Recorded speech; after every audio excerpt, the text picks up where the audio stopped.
Hello everyone, welcome to my channel. I'm Lauren and today I'm going to be delving into the secret history of hot cross buns. And I thought, what better way to begin than by making some?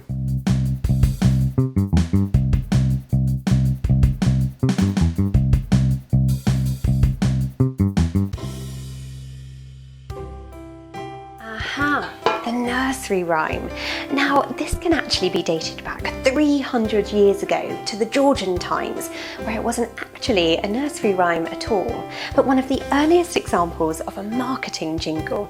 It was a street cry used to sell the hot cross buns, so it probably would have sounded more like this. Hot cross buns, hot cross buns. 1 a penny, 2 a penny, hot cross buns.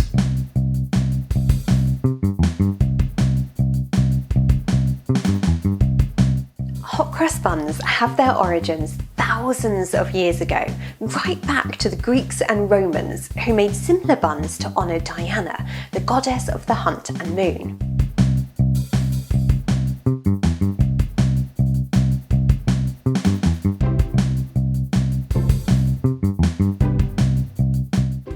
Oh, it smells delicious.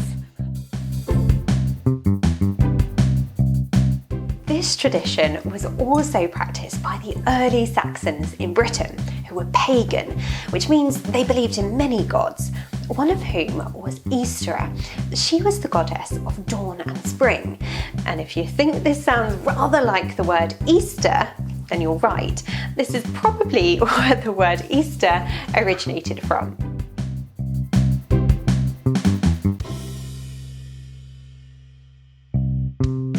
Oh my God. This is actually really hard work.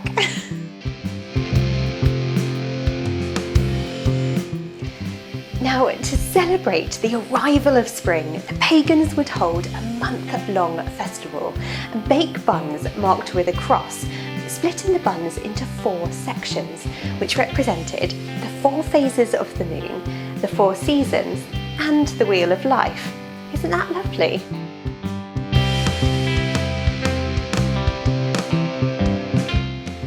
I think it's supposed to be more elastic than this.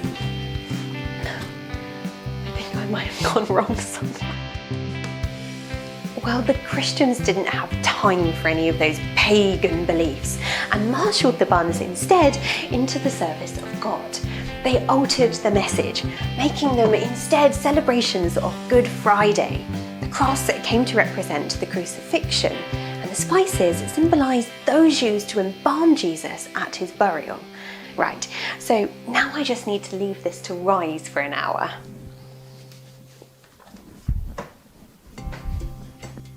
But this transition to Christianity wasn't the end of the story for the hot cross bun.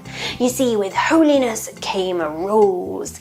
Elizabeth I forbid the sale of them at any time other than burials, Easter and Christmas, because they were considered to be so holy and special. But people loved them. I mean, who can blame them, right? So, to get round this, people started to secretly bake them in their own kitchens. It's a risky business though, because if you were caught, you were executed. Really? Well, no, not really. Not even the Elizabethans were that mean. They did, however, confiscate your illicit buns, which is punishment enough if you ask me, before handing them over to the poor. There were also superstitions surrounding hot cross buns, and one such superstition led to the Elizabethans eating decaying buns. How? Well, it was believed that if you hung a hot cross bun in your kitchen on Good Friday, then it would remain fresh and mould-free. So they hung them there for the whole year. Ugh. But that's not all. Later in the year, the hot cross buns were often broken up, mixed with water, and used as medicine. Gross, right?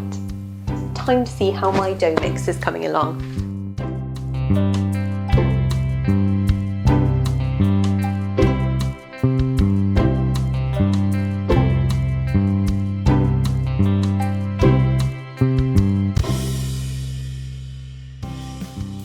Now, if you are interested in making these particular hot crust buns, I've used the BBC Good Foods recipe, which I'll leave a link to in the description below.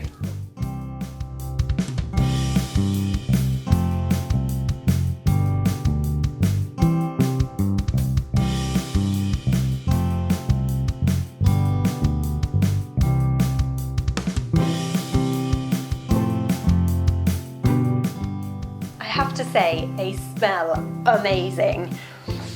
Ooh, ooh. I have to say, they smell amazing. Much better fresh than after a year hung in the kitchen. But why did the Elizabethans do this? Why not just eat them?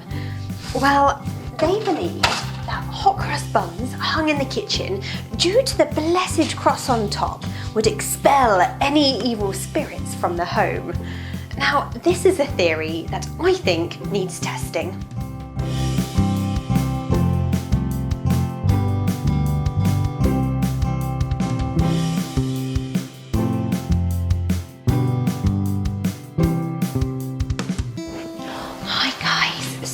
It's 10 p.m. and I've now been here for over 2 hours. I can confirm I have seen no movement from any evil spirits, which means one of 3 things. 1, the hot crust bun is working its magic. 2, there were no evil spirits to start with. Or 3, there's no such thing as evil spirits. So, an inconclusive experiment from me, I'm afraid. Either way, if you ask me, the best use for a hot crust bun is simply to enjoy it and eat it.